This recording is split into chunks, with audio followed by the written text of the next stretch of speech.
Let me tell you about TSPY. I've seen people mention it in my comments, and I kind of wanted to check it out, and I think we got a winner here. I was going through some of the numbers and comparisons, and just let me tell you, it was exciting. I mean, this man must have been looking at the same comparisons I was, and yeah, T Spy looks really good. I'm definitely going to be getting into it sooner rather than later. It's going to join my stable, my dividend mafia of my QQQI and my GPIQ. I'm going to go with, instead of the NASDAQ version of this, I am going to go with the SPY version and get a little bit of that SPY or S&P exposure in this portfolio. It's brought to you by the good folks at Tap Alpha. And it's, when you look at this on the surface, it's not unlike most covered call funds, right? They want to seek, income through option strategies, various option strategies, and they look for capital appreciation by holding SPY. And that has indeed been the case. It's got a couple little weaknesses I want to highlight.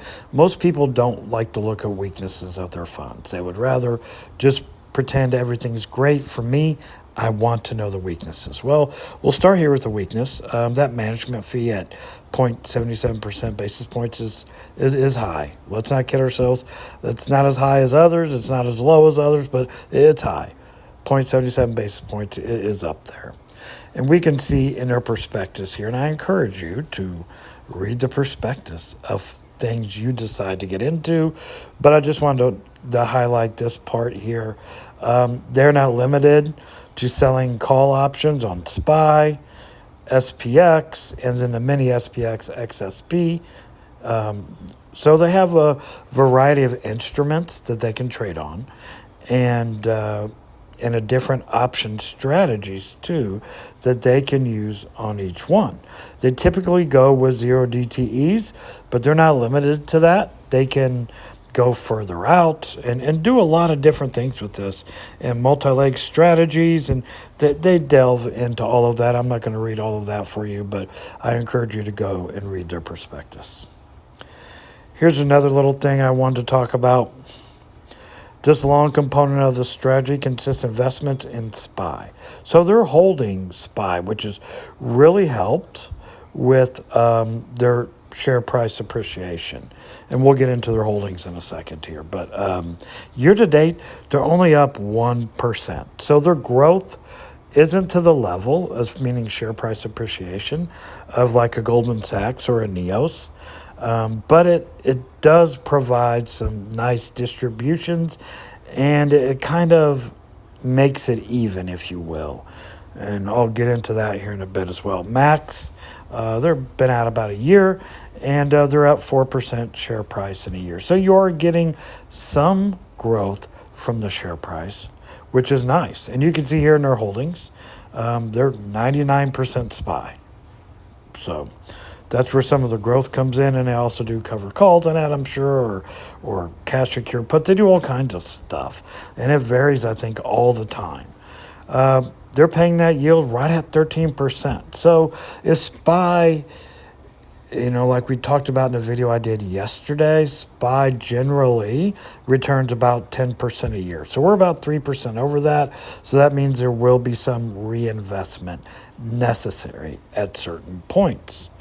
And they pay, their ex-dividend date is October 7th, and they pay monthly. But what about this, right? Their distributions go up over time. And that's what I need. That's what I love to see. I don't want to see my distributions declining as the market is going up, because we know when we do correct or crash, whatever funds that do that are going to be in trouble with their distributions. So you can see, you can dip by this, right? If you would have bought during the corrective measure or crash, whatever you want to call it, and got in when those distributions were around 27 cents, well, congratulations, you've got a pay raise, because the distributions have gone up ever since that time. This is also nice. Their dividend growth, it's only up 0.15 as, in the last year as compared to SPY or the GOAT, GPIX. So it does lag those two for sure, but it does have some dividend growth associated with it, and that's nice. I like to see that. The price change percentage, it does lag GPIX and SPY. So I'm not going to hold this with as much weight as I do the other two in my, meaning QQQI and GPIQ. I'm not going to hold it as much weight as I do NEOS or Goldman Sachs. But I do think this definitely has a spot in my port, just to a lesser extent. And maybe I'll sell the Bitcoin fund I have, the weekly YBTC, and just move it into this. That may be what I do. I don't know yet. But yeah, I'm definitely getting this fund here. Price change percentage max all time. It's right up there with SPY here. So price change for the year, we're about, just a shade under SPY max all time. We're just a shade under it as well. Of course, the gap is widening, but with the Goldman Sachs version. Now look at this. Now, this is total returns as current. And this is, a lot of people like to look at total returns as I do as well. But you have to understand that is a current metric. When you see something like this, where we do have a kind of separation, not only in price change and dividend growth, this will separate over time. But anyway, just for right now, look at this. TSPY and SPY, it's underlying. It's right there with it. If you kept all the distributions, which, you want to keep the majority of them, I think I do anyway. Its total returns at 1919 for the past year and 2 months since it's come out, and SPY's up 22%. So it's right there with its underlying. I don't think you can get much better than that for a covered call fund. Now, if we look at here at TSPY and SPY, check this out. If you kept all the distributions, it's beating the NEOS version. Again, I think that's going to change over time. Currently, it's beating the NEOS version in return on investment in total return. I'm sorry. In total return, it's beating SPY, but yeah, that's going to change over time as SPY's NEOS price will appreciate more and its dividends will grow more over time versus TSPY. As of right now, it's beating it, and that's really nice to see. And then if we want to compare it to the gold standard, GPIX, it's just barely down when you keep all the distributions. Total return 1919 for TSPY and 1961 versus GPIX. But it's right there. I mean, it is neck and neck. And if you decided to throw all the distributions back in and not keep them for whatever reason, you're actually up in TSPY versus GPIX. Now, again, just because you can see how these funds are moving, that's not going to the way it's going to be like always.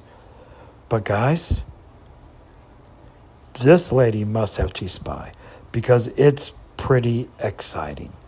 It's for just being out for a year and having these kind of total returns, that's really nice. Now again, because the price change lags and because of the dividend growth lags the other two, over time, you can just see it right here.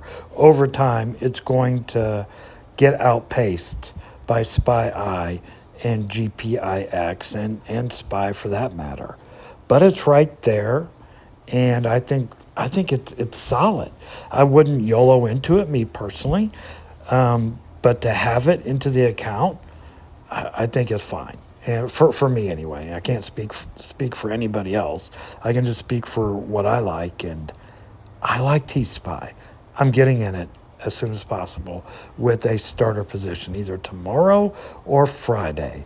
And I'll have a starter position in TSPY, and we're going to add it to the stable of all my Dividend Mafia members.